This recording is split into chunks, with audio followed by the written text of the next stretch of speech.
Prepare to get gas because it's time for the Week in Gear! And not just any week, this is episode 75. Yep, 3/4 of a century of tone-chasing, wallet-draining gear fun. We've laughed, we've cried, we've practiced guitar. Well, 2 out of 3. So, let's celebrate the only way I know how by checking out my top 6 new gear releases of the week. This episode is sponsored by Gear4Music. More about that in a bit.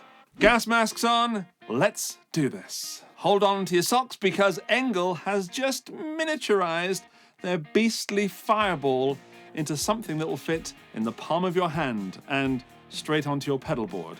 Say hello to the EP, I don't know why I did that voice then. Say hello to the EP635 Fireball IR, a 2-channel preamp and IR loader disguised as a humble little stomp box. The EP635, catchy name, is based on ENGL's Fireball 25 head. In fact, I've got that, hang on. This is a fantastic amp, but it's not that, it's a pedal. So you've got that tight, modern, metal, aggressive sort of saturation, but with proper ENGL tone. And it's not just gain and grunt.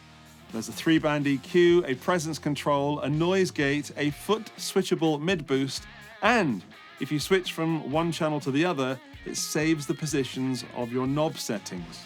So it truly is a dual channel pedal. I'm going to put this down because it's cutting off the circulation to my feet.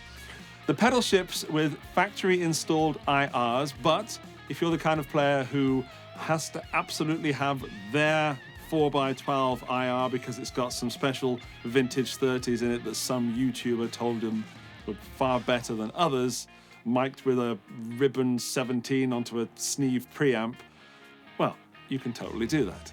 Because around the back you'll find a dedicated output for headphones and USB-C connectivity for loading those oh-so-pretty custom impulse responses. It's got an input, joy of joys, and the output is a standard jack output, but you can toggle the IRs on or off. So you can go off if you want to go straight to a power amp and cab, or turn the IRs on if you want to go straight to front of house or a DAW, or just go through the headphones if you want to blast some midnight riff sessions.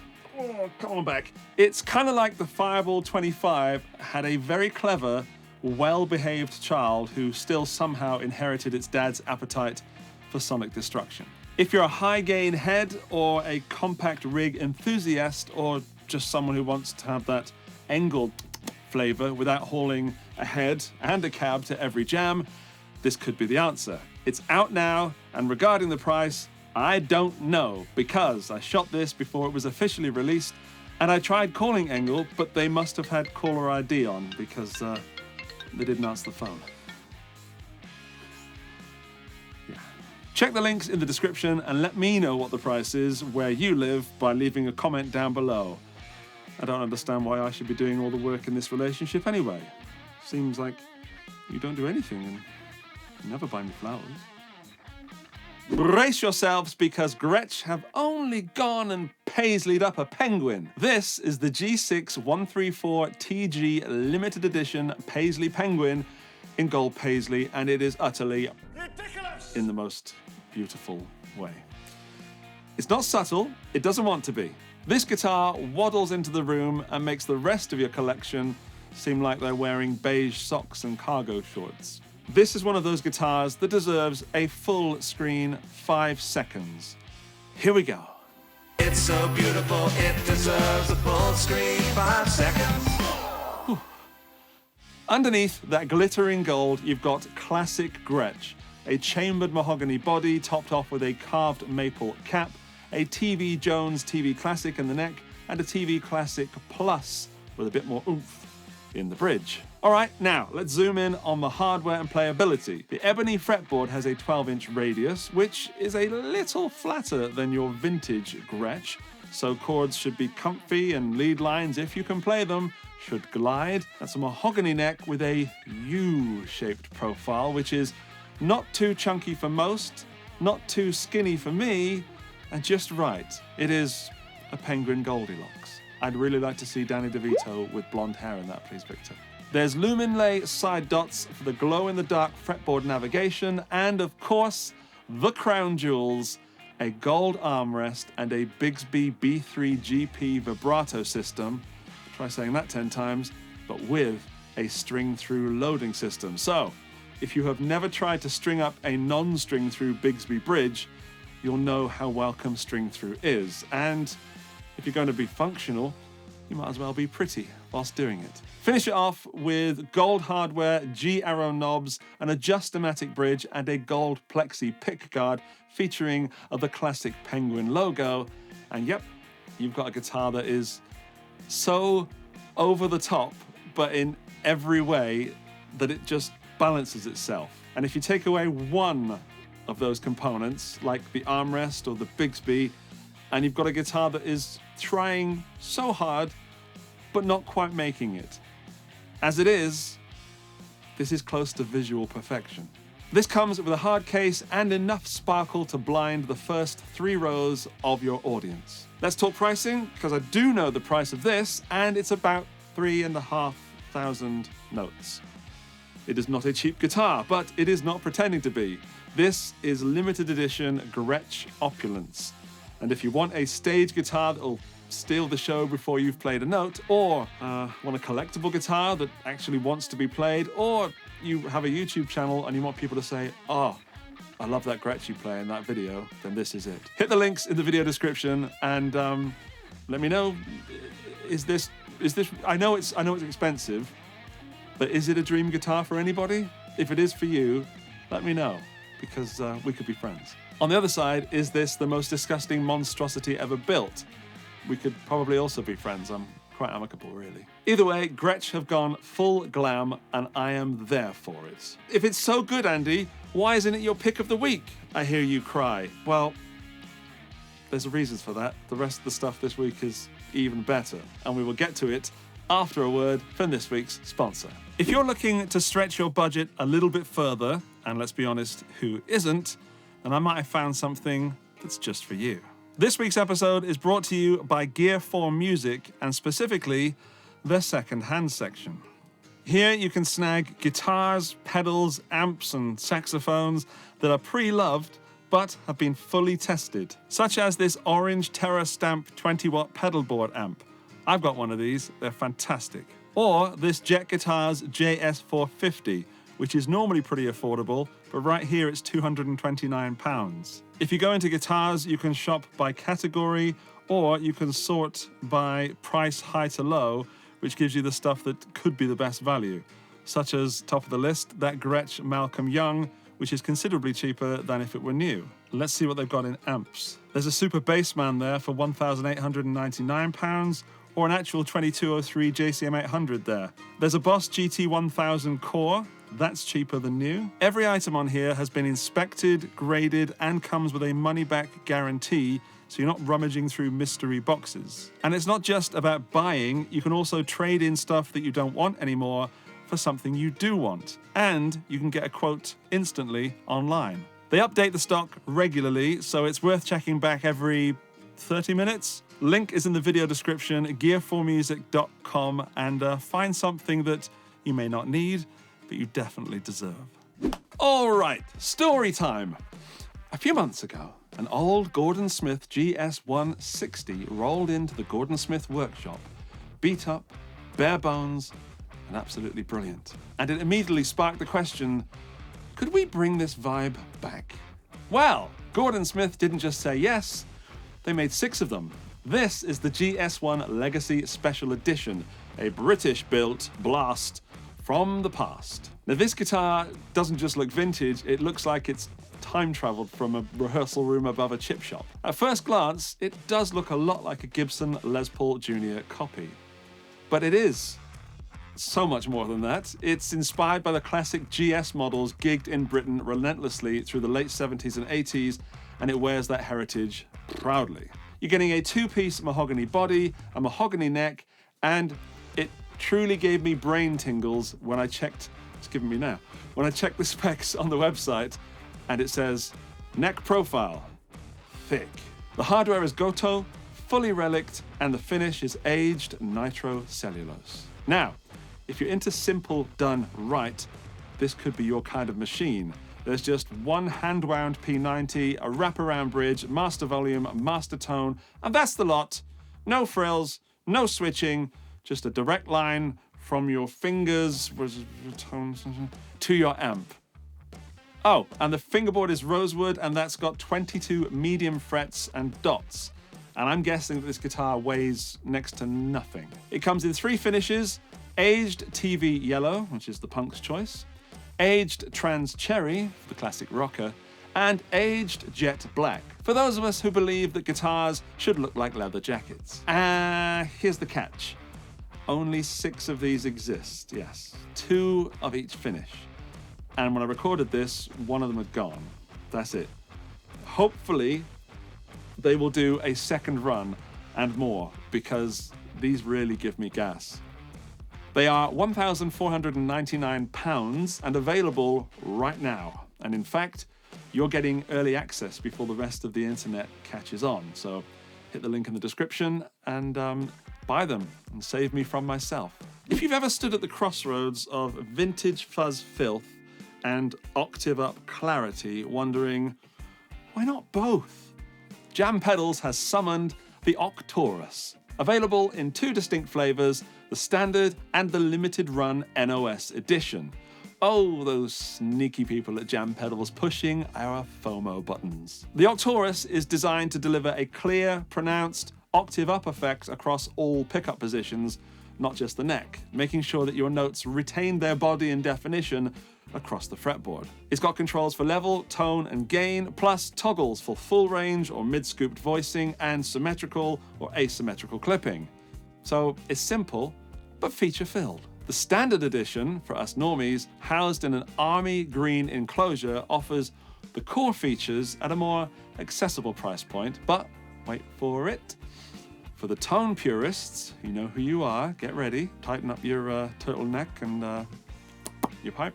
The NOS edition steps it up with early 60s NOS silicon transistors and germanium diodes. Sit down, calm down, behave. Whew.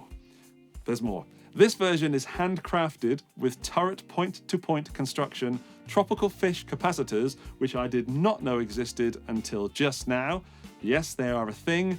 And it comes wrapped in a distinctive olive drab suede casing with a little zippered custom panel. The Octaurus can also be run with a 9-volt battery if that is something that you still like to do. You can almost smell the vintage.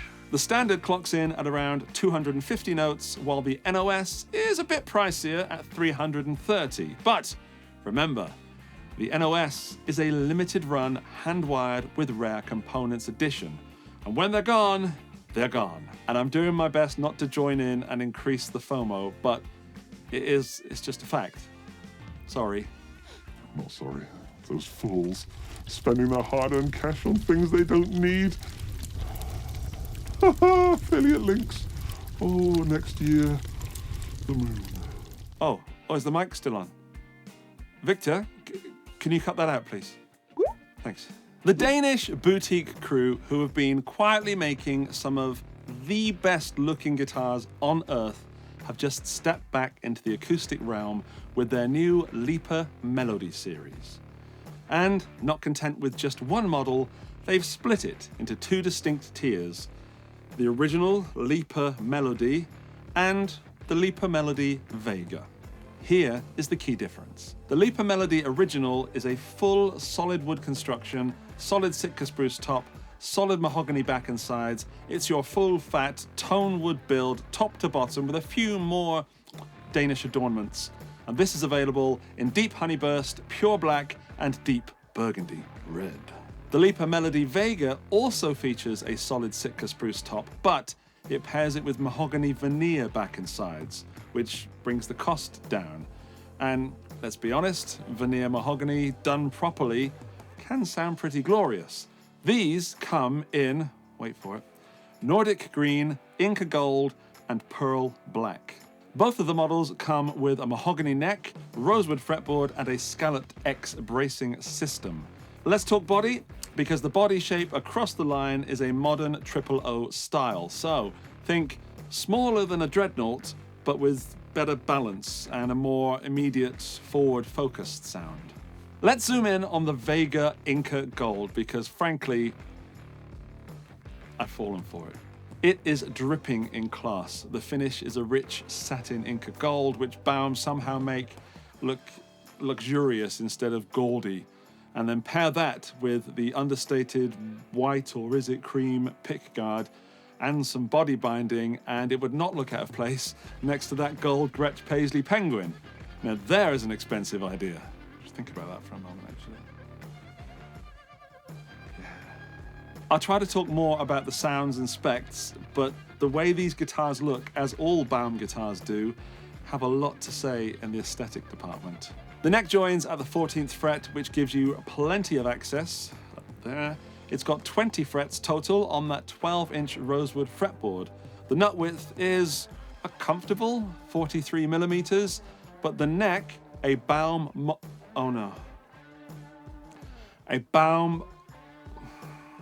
the neck is a Baum Modern C. Move on. And also, and for gigging, they all have a Fishman Sonotone under-saddle pickup, completely hidden except for a subtle pair of volume and tone wheels tucked just inside the sound hole. That means no giant preamp on the side, and it is still better than trying to mic up an acoustic on stage. Blech. Let's talk money. Despite the looks and the spec sheet, the Vega comes in at around 1,599 euros, making it one of the most affordable, boutique but playable acoustics I've seen this year. And if you want those solid woods of the original, that's going to be 200 more at 1,700, which I know is not cheap, but what were you expecting? It's relatively, it's what I expected. That's actually the price that I expected. Just wanted it to be cheaper. The only problem for me though is that I want what I can't have again. I want the solid woods of the original, but in that Inca Gold on the Vega. Now that, Baum guitars, would be something.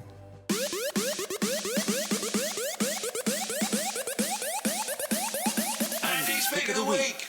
Yes, my pick of the week. Hear me out, because I never thought I'd see the day, but EVH have just released a Wolfgang that doesn't have a Floyd Rose.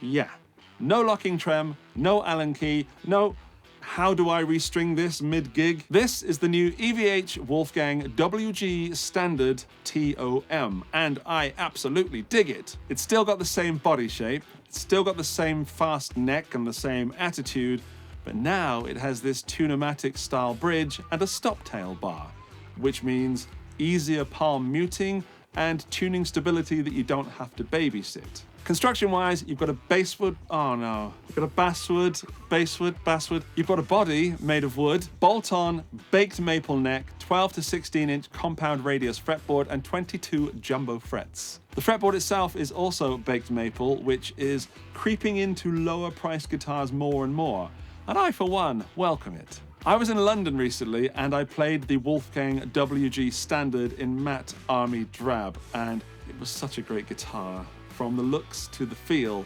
and the sound. Boom, one of those, you know. Cha-ching, I'm a guitar player. But the EVH branded Floyd Rose didn't quite deliver, and the setup was pretty awful, to be honest, so I walked away. But if it had been one of these new ones, it would be in my hands right now. I loved it. The EVH Wolfgang WG Standard TOM has two EVH Wolfgang humbuckers. There's a three-way toggle, single volume and tone, and the thing is wired hot. It's clear that this was made for players, not collectors. It comes in 3 finishes, but no olive drab. Come on, EVH. Do me a solid. Whatever that means. Still, the safe choices of cream white, gloss black, and seafoam pearl do look pretty neat. These are built in Indonesia, priced for the people, and honestly, for what you're getting, the WG Standard TOM looks like absurdly good value. It's currently around 600 notes, which is why it is my pick of the week, because although it's not super cheap, it's I think, a well-spec'd guitar for a medium tier price.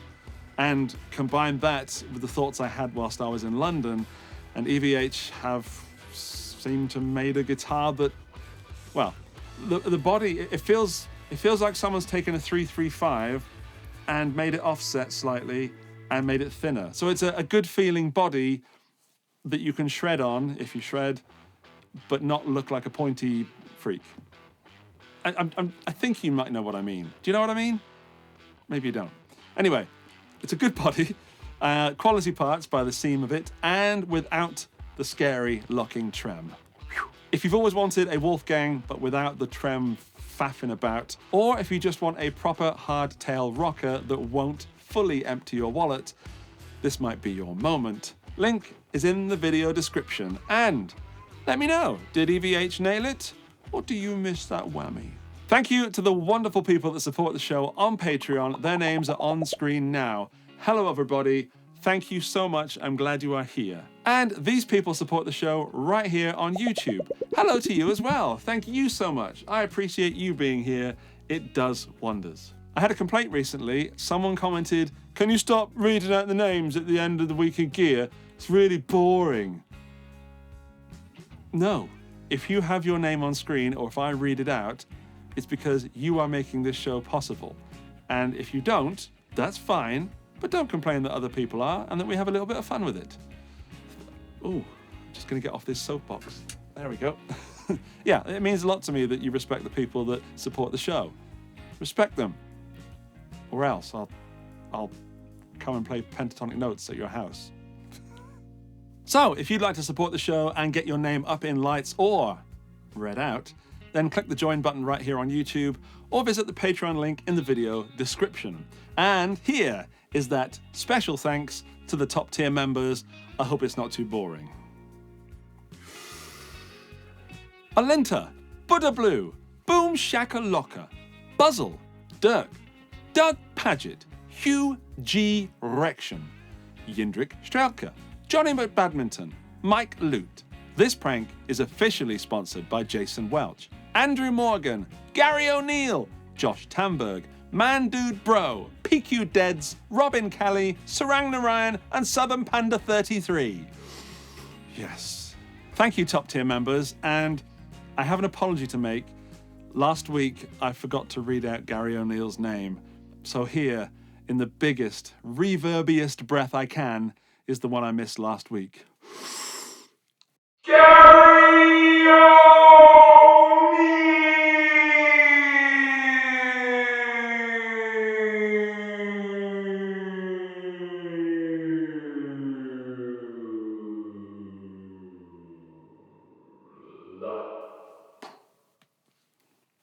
Gary O'Neill. In fact, I'll put a few more in there just in case of the future. Gary O'Neill, Gary O'Neill, Gary O'Neill. There you go. If you've got thoughts on this week's gear, please let me know in the comments below. And oh, that rhymes. Has that always rhymed? Please let me know in the comments below. I hope something good happens to you today. Bye. I need a drink. I'm not stopping the fire either. Please cut this out. This is useless. The tap's really far away. Actually, I was in Hey, Scooby.